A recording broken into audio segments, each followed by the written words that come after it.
राजीव जेटली जी, तहसीन पूनावाला जो सवाल उठा रहे हैं मनमोहन सिंह के इस लिखित बयान के बाद कि पहले तो सरकार ने कहा कि कोई घुसपैठ नहीं हो रही है, फिर कहा कि नहीं, हाँ हमारे कुछ जवान शहीद हुए हैं। अब ये कहा जा रहा है कि अब वहां पर हमारी सरहद के आसपास चीनी फौजी नहीं है, लेकिन ये सैटेलाइट की तस्वीरें ये बता रही कि वहां पर अभी हैं और फिंगर 4 तक जो चाइना पहले था उनकी पोजीशन अभी भी वैसे ही है।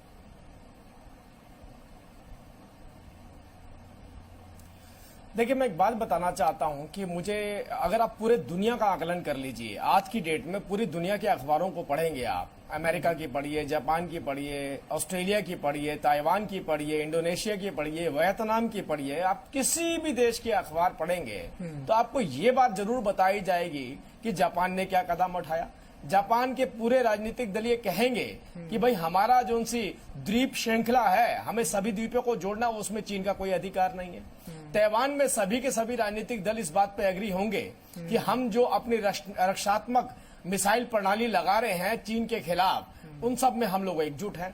ऑस्ट्रेलिया के सभी राजनीतिक दल कहते होंगे कि चीन अगर कोई गतिविधि करता है तो हम सारी के सारे मतभेद भुला के चाइना के खिलाफ एक साथ खड़े हो जाएंगे। अमेरिका की बात देखिए, अमेरिका में विभिन्न मतभेद हो सकते हैं कोविड के दौरान भी, लेकिन जब चाइना की बात आती है तो सभी राजनीतिक दल एक हो जाते हैं। हमारे देश के अंदर आप ये देखिए कि हमारे देश में एक राजनीतिक दल जिसे कांग्रेस कहा जाता है, वो इस अफवाह को से खुशी मनाता है कि चाइना हमारे देश में घुस चुका है, हमारी सरहदों के अंदर घुस चुका है, या इस बात का मातम मनाता है कि हमारे देश के प्रधानमंत्री ने कहा कि हमारी 1 इंच जमीन भी चाइना ने नहीं ली है। हमारे सेना ने, हमारे जवानों ने चीन की सेनाओं की गर्दन तोड़ी है, उनको मौत के घाट उतारा है, उनकी रीढ़ की हड्डी तोड़ी है। ये हमारे देश की सेना बोलती है, हमारे देश के प्रधानमंत्री बोलते हैं, हमारे देश के बड़े बड़े सेना के अधिकारी इस बात का खुलासा करते हैं। बावजूद उसके कभी उन बेचारे बुजुर्ग आदमी जो देश के प्रधानमंत्री हुआ करते थे, जिनकी अपनी सत्ता के वक्त भी, अपने शासन के वक्त भी अपनी राजनीतिक पार्टी में नहीं चलती थी, तो आप सोचिए आज क्या हाल होगा। एक कागज का पन्ना उठाया, उस पर मनमोहन सिंह जी का नाम लिख दिया, राहुल गांधी जो कहना चाहते हैं वो मनमोहन सिंह जी के मुंह में डाल दिया, मुंह में डाल के उसको कागज के पन्ने पे निकाल के एक प्रेस रिलीज जारी कर दी। तो हमारे देश की एक राजनीतिक पार्टी, और राजनीतिक पार्टी के अंदर भी एक सज्जन जो बुजुर्ग हो चुके हैं लेकिन अपने आप को आज तक भी युवा कहते हैं, वो अकेले अड़े हुए हैं। देश के विभिन्न मुख्यमंत्री इस बात की तरफ कहते हैं, इशारा करते हैं कि हम देश के प्रधानमंत्री के साथ हैं। अरे कांग्रेस के मुख्यमंत्री भी अंदर से कांग्रेस के मुख्यमंत्री भी कहते हैं हम देश के प्रधानमंत्री के साथ हैं। अगर कोई प्रधानमंत्री के खिलाफ या देश के खिलाफ है तो एक ही व्यक्ति है, उनका नाम है माननीय राहुल गांधी जी।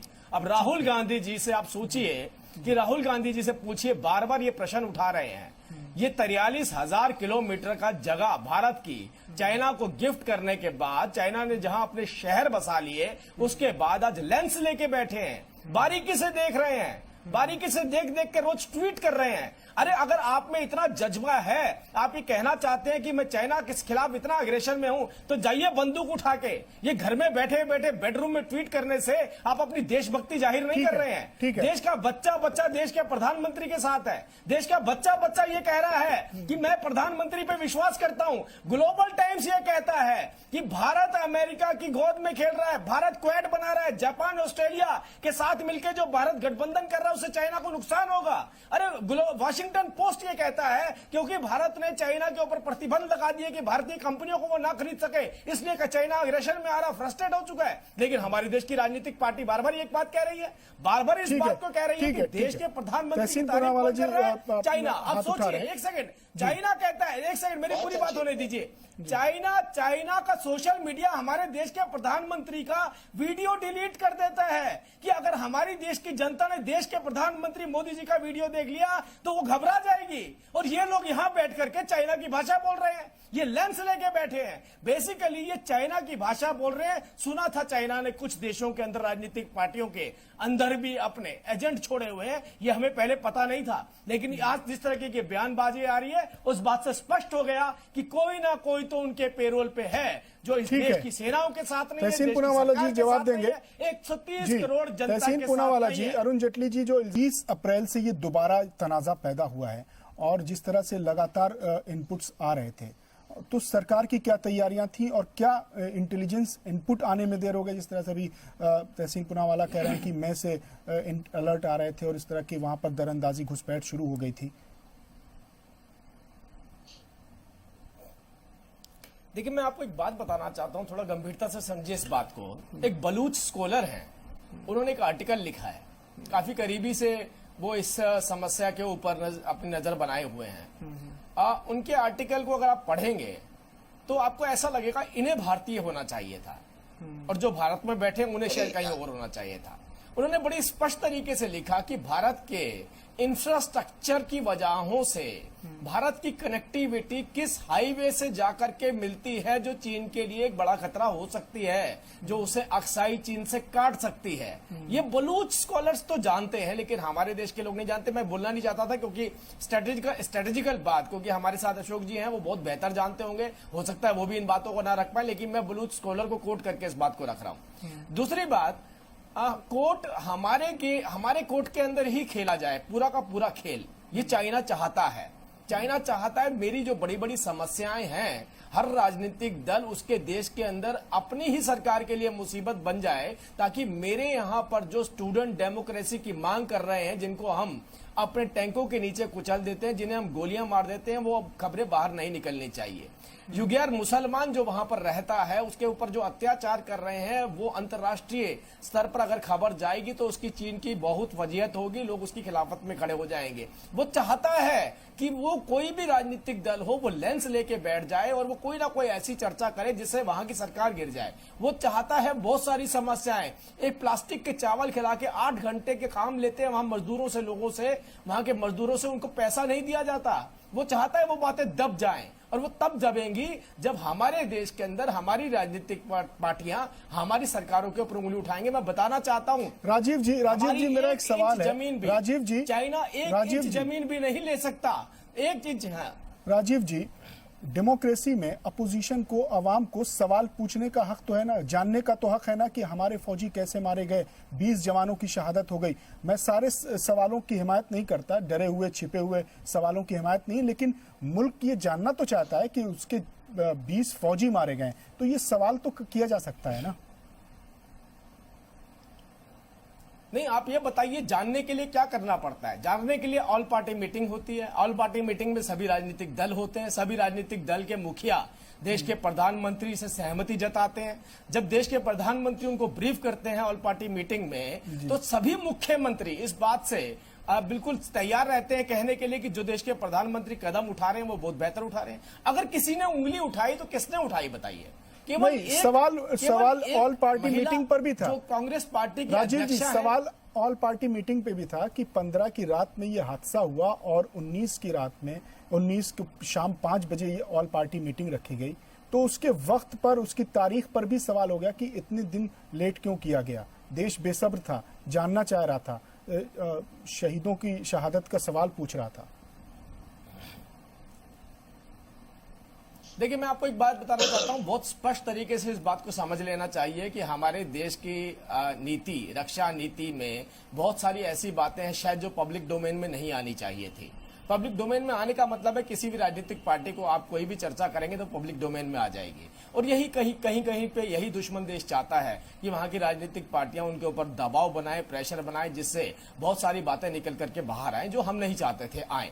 बावजूद उसके देश के प्रधानमंत्री ने सबको एड्रेस किया ऑल पार्टी मीटिंग के अंदर, और ऑल पार्टी मीटिंग में देखिए जो हमसे बिल्कुल विपरीत विचारधारा की राजनीतिक पार्टियां हैं, जो कभी हमसे सहमति नहीं जताती थी किसी भी इशू के ऊपर, इस इशू के ऊपर उन्होंने भी हमारा साथ नहीं छोड़ा। उन्होंने कहा कि जिस तरीके के कदम भारत उठा रहा है, जिस तरीके की भारत की सरकार और हमें अपनी सेनाओं पर विश्वास है, वो कदम इसी तरीके से उठाए जाने चाहिए। ठीक है, मैं मानता हूं कि एक राजनीतिक पार्टी जो पूरी मुफलिसी के दौर से गुजर रही है, उनको लगता है सर्वाइवल की एक ही वजह है, और वो वजह ये है इस वक्त पे ट्वीट करना। आप सोचिए हम कहां खड़े हैं आज, हमारा देश कहां खड़ा है।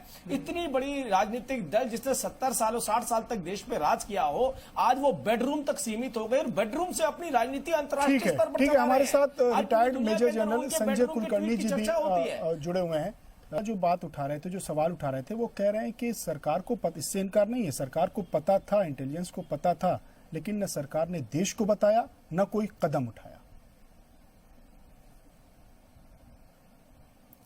देखिए, मैं एक बात बताना चाहता हूं, ना मैं ना तहसीन पूनावाला साहब इस पैनल के ऊपर कम से कम, और शायद आप भी उस बॉर्डर की एक्चुअल पोजीशन की जानकारी नहीं रखते होंगे। जी बिल्कुल। आपके सभी चैनल्स आज की डेट में लद्दाख में मौजूद हैं, सभी रिपोर्टर्स लद्दाख में मौजूद हैं, लद्दाख से रिपोर्टिंग कर रहे हैं।